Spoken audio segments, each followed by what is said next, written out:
What if everything you've been told about success is wrong?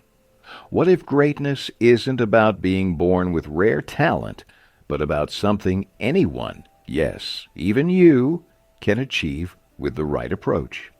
Imagine if the secret to Mozart's genius, Tiger Woods' dominance, and Usain Bolt's speed wasn't hidden in their DNA, but in habits, environments, and choices that shaped them from childhood. In today's audiobook summary of Bounce, The Science of Success by Matthew Syed, you're about to discover the real science behind world-class performance. You'll hear stories of athletes, musicians, and high achievers that reveal surprising truths. Why some people choke under pressure while others thrive, how belief can transform performance like a powerful placebo, and why the myth of natural talent has been holding us back for centuries. Stay with me until the end, because this book doesn't just explain success, it rewrites the very rules of it.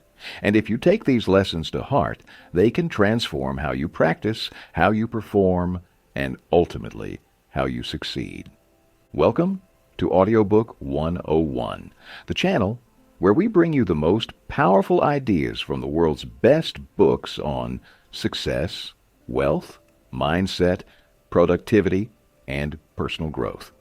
If you love learning and want to level up your life, make sure you hit that subscribe button right now, because every week we share knowledge that can change your future. So, let's dive in. This is Bounce, The Science of Success by Matthew Syed. The hidden logic of success. Matthew Syed was just 24 when he became the #1 table tennis player in Britain. He went on to represent his country in international competitions and was invited to schools and events to inspire young people with his story. From the outside, it looked like Matthew had something magical. His speed, reflexes, and sharp instincts seemed extraordinary. People assumed he was gifted, born different from everyone else. But the truth, as Matthew himself reveals, is far less about natural talent and far more about opportunity, practice, and the environment that shaped him. He didn't come from privilege. He grew up in a normal neighborhood in southwest England. His family was ordinary. What made the difference was a series of circumstances that gave him an edge. At age 7, his parents bought a full-sized table tennis table, and their garage was just big enough to fit it. Not every child in his town had that. He also had an older brother, Andrew, who shared the same passion. Every afternoon after school, they practiced for hours without even noticing the time. On top of that, his school had a coach named Peter Charters, one of the best in the UK. Charters was always searching for young players with potential, and when he spotted Matthew and Andrew, he invited them to join a club. Now, this wasn't a glamorous club with fancy facilities. It was called Omega, a small place with just one table. But here's the twist. Every member was given a key. That meant Matthew and his brother could practice before school, after school, on weekends, and during holidays. Essentially, as much as they wanted. When you put all these factors together, the picture becomes clear. Matthew didn't rise to the top because he was born special. He rose because he had unique opportunities that allowed him to accumulate thousands of hours of practice, opportunities that most children simply never got. This is the hidden logic of success. It isn't just about talent or even hard work in isolation. It's about the right environment, the right coaches, the right resources, and most importantly, the relentless practice that ties it all together. Think of Mozart and Tiger Woods again. Both had fathers who were not only supportive but obsessed with their children's training. By their mid-teens, both had already passed the magical threshold of 10,000 hours of deliberate practice. In fact, psychologist Anders Ericsson confirmed this in his groundbreaking research. He studied violinists at a famous music academy in Berlin and divided them into three groups: the future stars, the good performers, and the average ones. The difference wasn't talent, it was practice. By the age of 20, the best students had racked up about 10,000 hours, the good ones around 8,000, and the average group just 4,000. The conclusion is hard to ignore. World-class performance demands world-class practice. There is no shortcut. Whether in music, sports, science, or art, the hours you put in shape, the level you reach. And yet, most people give up too soon. They say, "I just don't have the talent." The truth is, they never practiced long enough or deliberately enough to find out what they were really capable of. So, the hidden logic of success is this: excellence is built, not born. If you want to achieve greatness, you need practice measured in thousands of hours, combined with the right opportunities and mentors to guide you along the way. The Placebo Effect. Jonathan Edwards was more than just a triple jump world record holder. He was also a man of deep faith. A devoted Christian, he carried something unusual in his sports bag: a can of sardines. Strange, right? But for Edwards, it was a sacred reminder of his favorite Bible passage, where Jesus fed 5,000 people with just a few loaves of bread and 2 fish. To him, the sardines symbolized God's power to multiply strength in moments of need. Before every competition, Edwards would pray, reminding himself, "My destiny is in your hands, Lord. Do what you will." And with that mindset, he often found extraordinary calm and focus. At the 2000 Olympics, this faith carried him all the way to a gold medal. But here's the twist. After retiring, Edwards began to question the very beliefs that had sustained him. Without sport, he felt a deep emptiness, almost as if his identity had been torn away. For the first time in his life, he wondered, does God even exist? Eventually, his faith faded, and he even stepped down from presenting Songs of Praise, one of Britain's most popular religious shows. Looking back, he admitted something powerful. Belief itself, whether true or not, had been the engine of his success. And that's the mystery of the placebo effect. A placebo is something that has no direct power on its own, but it works because of the belief we attach to it. During World War II, for example, American doctor Henry Beecher faced a crisis. Morphine supplies ran out while wounded soldiers kept arriving. To save lives, Beecher instructed nurses to inject soldiers with nothing more than salt water, but to tell them it was morphine. Incredibly, many soldiers felt real relief. Their bodies responded not to the salt water, but to their belief that they were safe. The same is true in sports. Muhammad Ali once said, "If God is with me, how can I lose?" Whether or not you share that belief, the truth is undeniable. Faith, confidence, and trust, whether in God, in yourself, or in a ritual, can give athletes a mental strength that science struggles to explain. Think about it. Top athletes often perform strange rituals before games. Serena Williams bounces the ball exactly 5 times before serving. Tiger Woods wears a red shirt for every final round. Baseball players chew the same gum, eat the same meal, or wear the same gear. To outsiders, these rituals may seem superstitious, even silly. But to the athlete, they are powerful anchors that create belief, and belief can unlock performance. This is the real secret of the placebo effect. It doesn't matter if the belief is scientifically true. What matters is that it feels true to the person who holds it. As long as that belief is intact, performance soars. But once doubt creeps in, confidence shatters, and results crumble. Belief, then, is not just a comfort, it is fuel. And in the world of success, sometimes the greatest edge you can have is not talent, not even practice, but the unwavering conviction that you cannot fail. The curse of choking. The year was 2000. The stage? The Olympic Games. For Matthew Syed, this was the biggest moment of his career. He was 29 at the peak of his abilities, the only British table tennis player to qualify for the Olympics, and fully prepared. Months of training with international players, guidance from nutritionists, psychologists, and physiologists, all of it had led to this moment.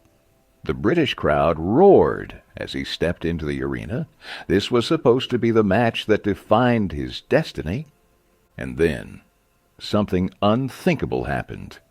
His opponent hit a fairly ordinary shot, a forehand topspin. Not a difficult stroke, nothing Syed hadn't seen thousands of times before, but somehow he missed. The ball landed 2 feet off the table. He shook it off, expecting to recover, but it happened again and again. Suddenly, the player who had spent 20 years perfecting his craft was playing like a beginner. His body felt alien, his movements clumsy, as though his years of training had evaporated in an instant. The first game ended badly, 21-8 against him. The second game was even worse. By the time it was over, Syed was humiliated. His opponent hugged him and asked, "What happened out there?" All Syed could reply was, "I don't know." Back in the locker room, his coach summed it up in 4 brutal words. "You choked, Matthew." You choked. Choking. Every sport has a word for it. Golfers call it the yips. Basketball players call it bricking. In Britain, during the 70s and 80s, they called it bottling. But whatever the name, the feeling is the same. Under pressure, performance collapses. Choking doesn't only strike athletes. It can happen to surgeons, musicians, actors, even lawyers in court. But why? Why does the mind betray us at the very moment we need it most? The answer lies deep in the brain. You see, when beginners learn a new skill, they rely on their conscious system, the explicit brain.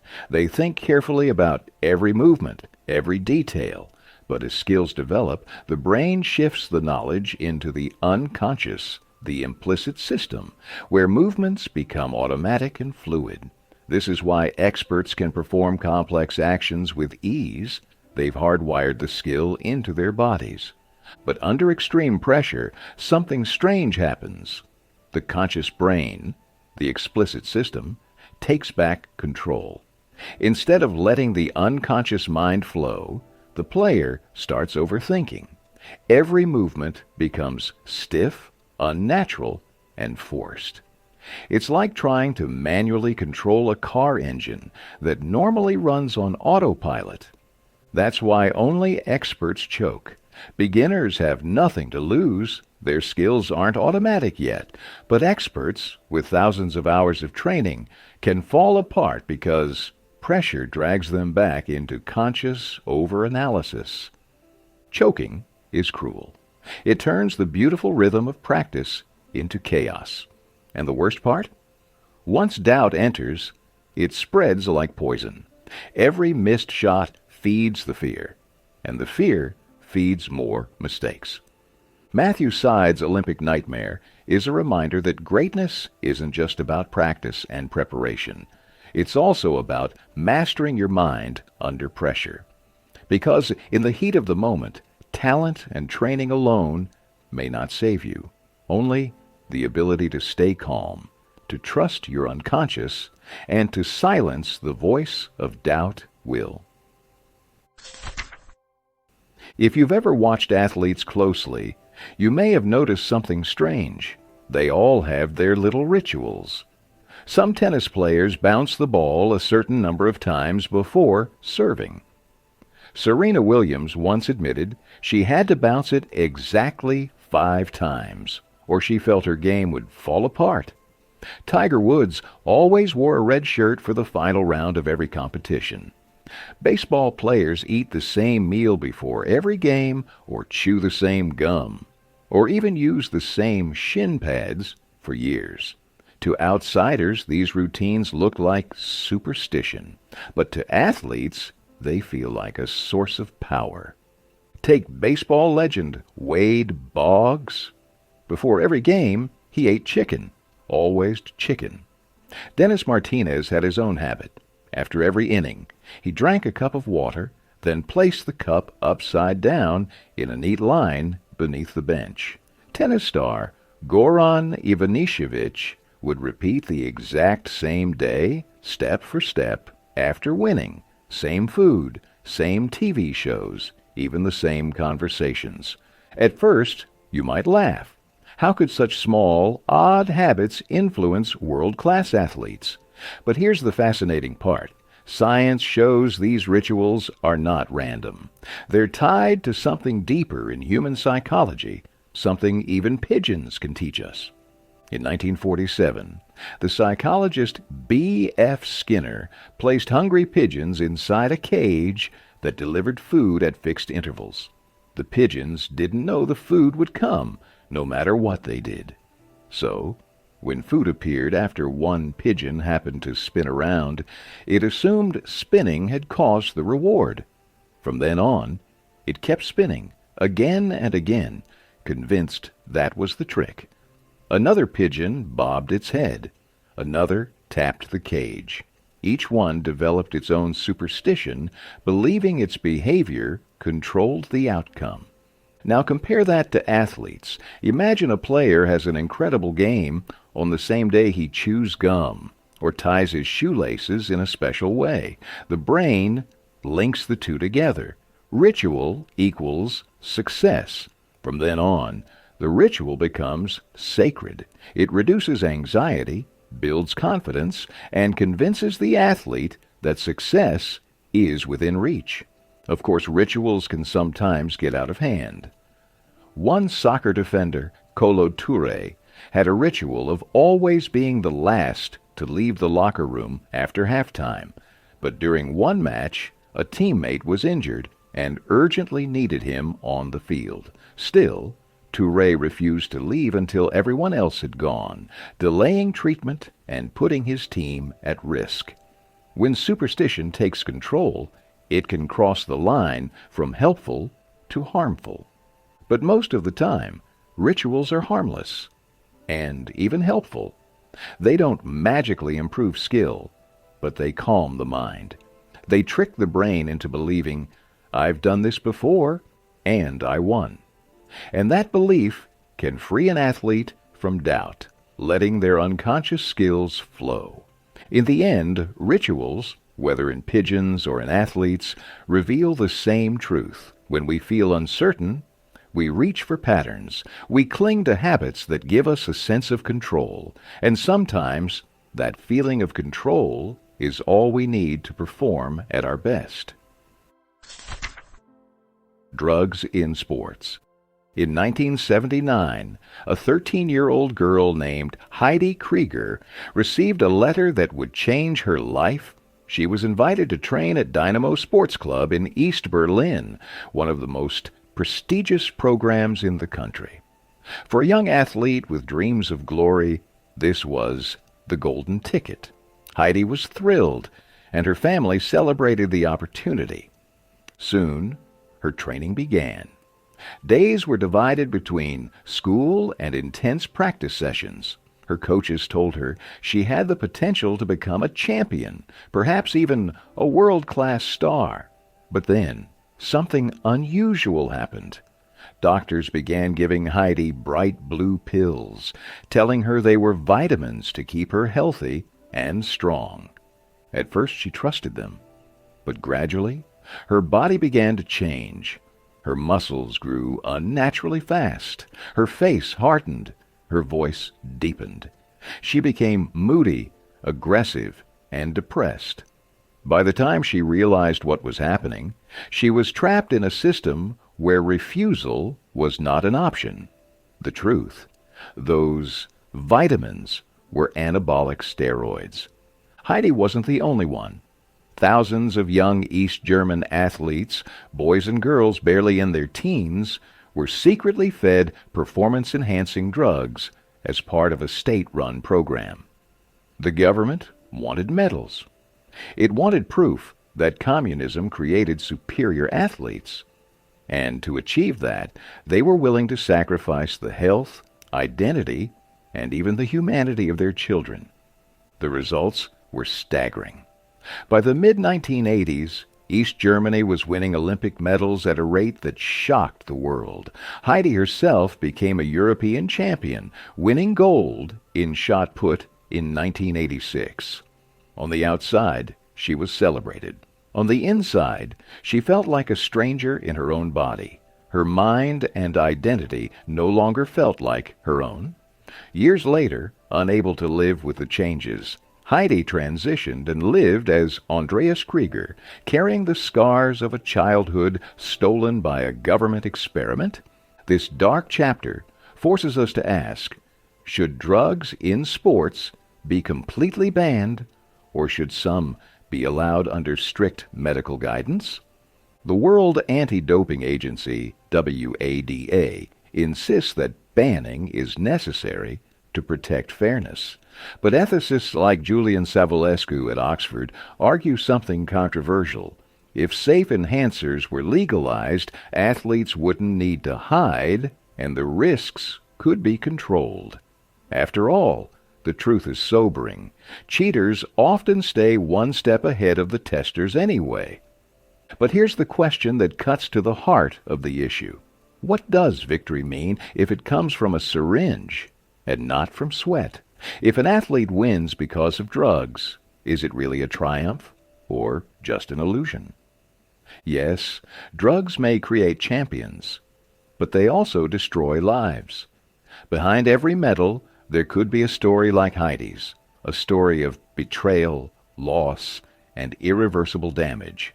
And perhaps the greatest tragedy is this: drugs rob sport of its very soul. They turn competition into a science experiment and strip away the beauty of human perseverance, practice, and authentic triumph. Are blacks superior runners? In 2008, the world watched in awe as Usain Bolt sprinted across the finish line in just 9.69 seconds, shattering the world record in the 100 meters. With that single race, he claimed the title of the fastest man on earth. But here's a curious fact. For decades, nearly every Olympic gold medalist in the 100 meters has been black. Not a single white sprinter has even made the finals in over 25 years. At first glance, it seems obvious. Maybe black athletes are simply born faster. Maybe it's in their genes. But is that really true? Writer John Entine explored this question and pointed out something striking. While West Africans dominate sprinting events, East Africans dominate long-distance running. The Kenyans, especially those from the highlands of Nandi Hills, have produced an astonishing number of world-class marathoners. It looks like a genetic pattern, but when scientists dig deeper, the story becomes far more complex. Researcher Yanis Pitsilatis collected DNA samples from Kenyan champions, expecting to find some unique running gene. Instead, he discovered the opposite. The people of Nandi Hills weren't a closed, genetically distinct group. They were diverse, descended from many different communities. Their success couldn't be explained by biology alone. So what was the secret? The answer lay in environment, culture, and opportunity.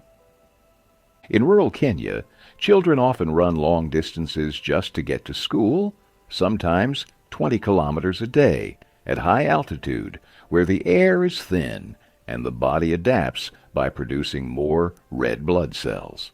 By the time a child reaches 16, they may already have logged more than 6,000 hours of running, without ever calling it training.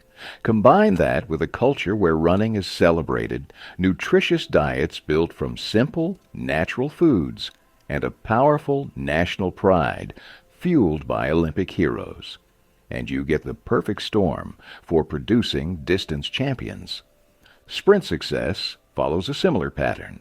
Yes, many world-class sprinters come from Jamaica or have West African ancestry. But not all West Africans become sprinters. In fact, countries like Nigeria, Ghana, and Congo have produced very few sprint champions. It isn't skin color. It isn't race. It's culture, history, opportunity, and the relentless hours of practice that create greatness.